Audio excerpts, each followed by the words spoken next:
Sorry, I was just cleaning out the background. I was like, oh my gosh, you can see my trash can. That's horrible. So, hi, I'm Kendra Corman. Thank you all so much for tuning in, either live or on the replay.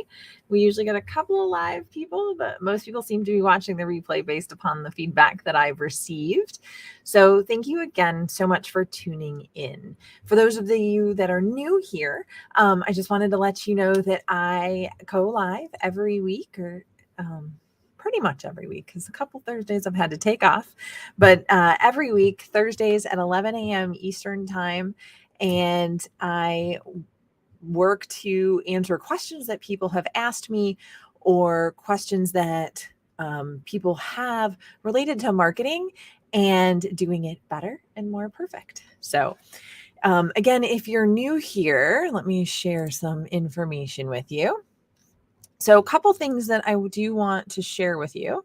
If you're new here, you can go ahead and get one of my newer lead magnets called 5 Hacks. So 5 Hacks for better ways to create new ideas for creating content. So if you are not sure what to post on social media or not sure what to post on your blog or cover in your podcast, I give you 5 great resources where you can find a lot of that information inside my 5 hacks, and a great tool to brainstorm. So there's that.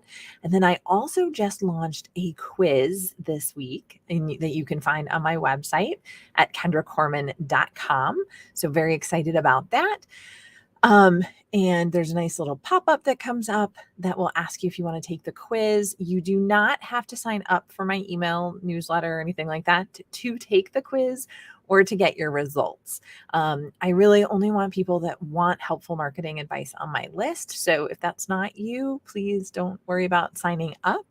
And then finally, I also have a podcast, Imperfect Marketing. You can find it at imperfectmarketing.kendracorman.com. And one of the really cool things that I have there is this week the episode that went live today was with Jessica Tutton. She's from Australia. She has spent the last 5 years building an amazing business, and she teaches people how to grow through Facebook ads. Very cool. And she's offered my listeners a special deal. So you'll have to check that out if you want to take a look at it and get up to date with the iOS 14 update that stopped a lot of the background tracking and things like that. So very cool information that she shares, and she's got a ton of great resources. So be sure to check that out. Again, imperfectmarketing.kendracorman.com. Okay, let's go ahead and jump into the 5 pages that every website needs, right? So I know that, and I had some extra notes here. So for most people, there we go. You pretty much know what those 5 pages, what the first 4 I'm going to cover are. And then the 5th one is usually a surprise for people. So I'm going to go ahead and share my screen and talk to you a little bit in more detail about a couple of the different pages that exist and some points about it. So this is StoryBrand's homepage. So yes, one of the big things that you want to have is a homepage. Really cool about StoryBrand and their messaging and where they like to go with different things is you'll see they've got a live stream. Clarify your message so more customers engage. Notice I don't have to scroll anywhere. I don't have to do anything. I can understand who they are and what they're about right here on their homepage. That's important. I don't want to have to scroll. I want to have that call to action. I want it easy to do business with me right here, right in front of me, above the scroll. Very clear. So again, create a clear message and a 5-part marketing plan for your business at their live stream. It gives me the date. I don't have to question anything, right? And then if I want to take a look at the full 2-day workshop or the live virtual coaching, or don't know I'm doing it right, then I can get in and start to look a little bit more. And again, you can see the next set of scrolls, there's another call to action. So it's really, really important to let people know who you are and what you're doing all above the scroll on your homepage. So nobody should have to question how to work with you if they go to your homepage. The next is the About page. So I want to talk a little bit about the About page because it is one of the, let's see if I can, most underutilized pages on a website. There's so much information that you can share. Again, as we know, for most people, you want to build like a know, like, and trust factor with your audience. The About page is a great place to do that. And when they're there looking for information about you, why not add your lead magnet? Why not add a way to get in contact with you? Don't just make it a place where you tell a boring story. Feel free to put your favorite things there. I got an email last week, I think, where somebody was introducing themselves, sharing information about their likes and dislikes, and they shared that they liked wine. Well, I love wine. And their email newsletter actually asked me if there was anything I wanted to share with her. So I took the time to reply because it stinks if not very many people reply. So I wanted to make sure that her efforts were rewarded. And I let her know that I also liked wine, and the kind of wine that I like. And it was funny because she wrote me back telling me she was a little bit of a snob on her Sauvignon Blanc and she only likes it from New Zealand, which happens to be what I like too. So we were able to bond on that. But just that connection built that know, like, and trust factor just a little bit more with the two of us. You can do that through your About page too.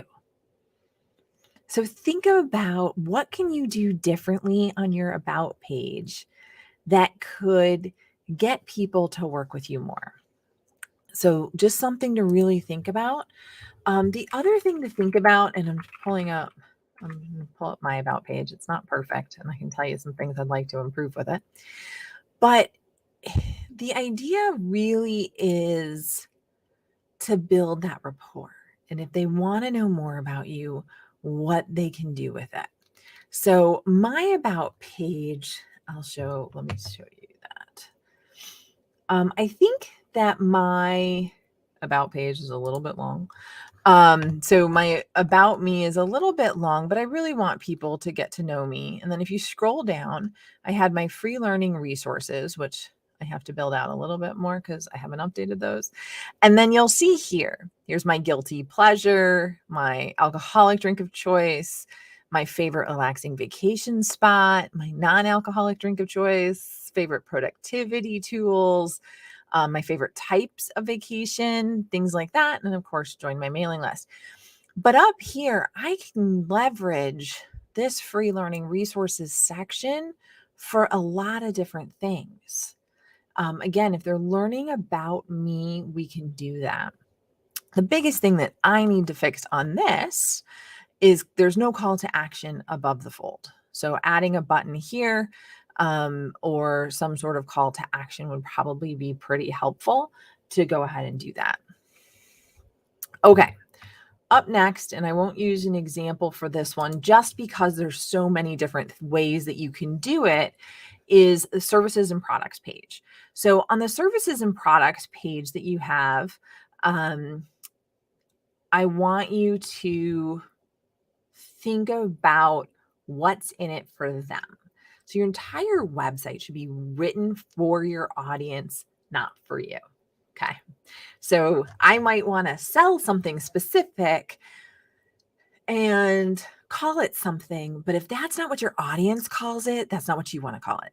Those aren't the features that you want to do. Those aren't, you want to have potentially frequently asked questions. I think one of the things that people find really hard, especially if they are writing and selling products, is writing 300 words about each product, especially when the difference is like a color, right?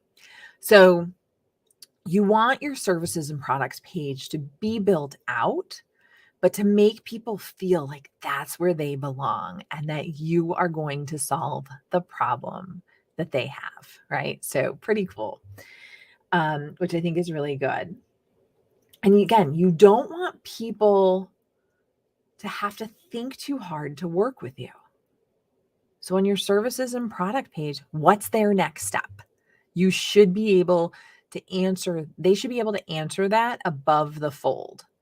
So, and then I did notice that there's a couple people joining us. So thank you. I got a Facebook user with a wave. Facebook seems to keep like removing the permission that you have given to StreamYard. So if you can go ahead and give Facebook permission to take a look at it. It should be in the description of the video. If you're on Facebook, just scroll down to the link where it says, I think it's facebook.com/StreamYard. I think it's StreamYard.com/Facebook. I think StreamYard.com/Facebook. And it'll tell you how to allow that so I can see your name, but feel free to ask any questions that you have along the way. So we've covered the homepage. We want to let people know who we are, what we're about, with a call to action to drive them to what we want to do above the fold or above the scroll. We used to call it above the fold back in the newspaper days of advertising.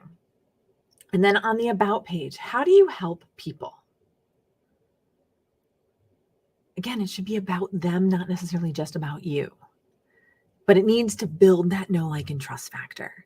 And you want to always be selling. So for those of you who have watched that movie, Always Be Selling. And it's not in a creepy way, not in like, a stereotypical salesman way, but in a really good way where you're building that know, like, and trust factor. So again, the freebie library that I have on mine, the little tidbits about me, maybe even a pop-up somewhere on that page. Again, don't make people think too hard about how to work with you or what you can do for them. And then, of course, your services and products. Again, don't make people work too hard to figure out what their next step is. That's really, really important. Okay. The fourth page that you probably figured you need is a contact page. So the contact page is, again, you don't want people to work for how to work with you. So I had a client's website go down on Monday. It was the first of the month. That's a busy day for their website. I'm like, okay. Well, because the provider's site went down also, because basically I think their servers just went down. The person that was hosting their site, the interesting thing that they did was they have support tickets. So I don't have a phone number to call. I don't have anybody to get in touch with. I have to put in a web ticket. The website for the tickets was down along with my client's website. So I had no idea how to get in touch with anybody. So I went to their contact page, which their website was actually up, just the support tickets and things like that were down. So I went to their website and I couldn't figure out how to get in touch with help or support or find the outstanding tickets or any issues that they had. Nowhere to be found. On the contact page, there was no way as an existing customer to contact them because they expect everything to go through the portal that was down. They made me work way too hard. So I messaged somebody in Facebook. I sent emails to the emails that I had, which at least one of them was down. Then I put in a thing that I wanted to be a new client, which was the only contact form that they had on their website. So, I mean, it was crazy. It was really busy. I'm trying to get the website back up and figure out why it's down, figuring it's a big issue, and they're probably working really hard on it once I found out that their website was down too. But again, they made me work way too hard. Make it easy. Make it an easy form. Or if you don't have a form, go ahead and put the email that you want, that email address that you want them to reach out to. That's the most important thing, again, is to make it nice and easy for them to fill it out and send you an email or get in contact with you or call you or visit you, whatever it happens to be. That's what's really important. Okay, so those are the 4 basic pages that most everybody knows about. So again, homepage, about page, your services and products. And some of these can be multiple pages, especially like services and products. It might be multiple pages. And then the contact page. Notice I didn't say blog page or anything like that. That's not a necessity. It's nice to have, but it's not a necessity. Okay. The final page that I'd love to share about, and it's my favorite page to talk about, is a 404 page. So, when you're searching and you find this you find a page that doesn't exist on the site, it can be really cool, right? So let's go ahead. And I pulled up a couple different people's 404 pages, but let me go ahead and share the screen again. So here's Disney, because I wanted to do someone fun. So here's Disney. You can see that the 404 is actually moving. They've got more money in programming than I can. So he sticks his head through, which is really cool and engaging. It says, you didn't break the internet, but we can't find what you're looking for. What can Knows More help you find today? And there's Knows More, and it's got a search to really drive me back to where it is that I want to go, which I think is really important. And I think that this is really well done. And I think it shows you a nice, clean option that gets you where you need to go. Okay. So this is Jamie Troll. She's a financial literacy coach and profit strategist. She does some coaching on your finances and does a really great job for small business owners. And she especially focuses on women. But if there's any questions that you might have about her courses, you can always reach out and DM me, and I'd be happy to tell you about it. So again, I just typed in like jamietroll.com/cheat sheets because it's a page I knew she didn't have. And I got a whoopsie daisy. The page I'm looking for doesn't exist. Want to search for something else. And then she also has her sign up for her email list. So again, she looks lost and doesn't know where to send you. Amy Porterfield does a great job at this. So she's got this call to action bar up at the top, which is on all of the pages on her website. She also has her footer, which you can see because this actually doesn't scroll anywhere. And then she's got, if you want to subscribe or listen on Spotify, to her podcast, which is Marketing Made Easy. Oops, looks like you've taken a wrong turn. And the wise words of Mick Jagger, which of course is always interesting. Can't always get what you want. And then she said, okay, she wants to send us to cheat sheets. So there's a nice call to action where I don't need to search for something else. I can go to the cheat sheets. And because, I'm technologically savvy, I also know I can go to the homepage or take a look again at something else that I want. But again, she's taking this opportunity to market herself and the freebies and the value she's providing, which is pretty cool, right? Okay. And then I went ahead and picked another person. So I picked Brenda Meller of Meller Marketing. So hopefully Brenda's will see this on the replay. But this is awkward. The page you're looking for doesn't exist or it's been moved. It can be a typo on your part or her part. It's possible because everyone's human, unless you're a bot. Are you a bot? So again, she's got this nice thing. She actually sends people back to the homepage or does a call to action where you can reach out to her directly. Pretty cool overall, right? So she's got a nice little way of doing that and bringing you there and getting you back to the home screen where, again, she has, call to action, all about what she wants you to do. You don't have to guess how to work with her. And she tells you exactly what she does. So you can see how she does that. And then you can see her services. Again, a really well done homepage that I just felt I would share of somebody that is a little bit smaller than Amy Porterfield and Jamie Troll. But again, you can click on there and you can see all the different things that she has. And again, go back to her homepage, her menus off to the side here, which personally I don't love. But again, just thinking about the different ways that you can engage and leverage a 404 page. It's the most overlooked page, in my opinion, on any website. So my question for you is, what does your 404 page look like? I'm working on mine. I actually have mine should be done this week because I wanted to update it so that it linked to my podcast and got people there. So I want you to think about that 404 page. What can you link to? Do you have a cool 404 page? Let me know in the comments. Even if you're watching the replay, let me know. I'd love to see them. 404 pages are some of my favorite things to look for. and really see and interact with the brands of different people. So let me know what you do, what you look at. Looks like, no, we don't have, sorry, I don't know who you are, but you don't have um, a good 404 page yet. Notice I say yet because that's something that can be easily updated. So what are you going to do and how are you going to help engage with customers and reflect your brand on your 404 page coming up? I'd love to hear it. If you have any questions, let me know. And until next Thursday, I will be signing off. Again, Kendra Corman, and you can find my podcast if you'd like to hear about ads and Jessica Tutton at imperfectmarketing.kendracorman.com. And of course, you can go ahead and go to kendracorman.com, and there's a pop-up with my new quiz. So again, with my quiz, you don't have to actually sign up for my email list if you don't want to, but I would love to hear what you have to think about it. It's all about how to grow your business based on your list building style, and would love to see if you feel it's accurate on your personality based on your business.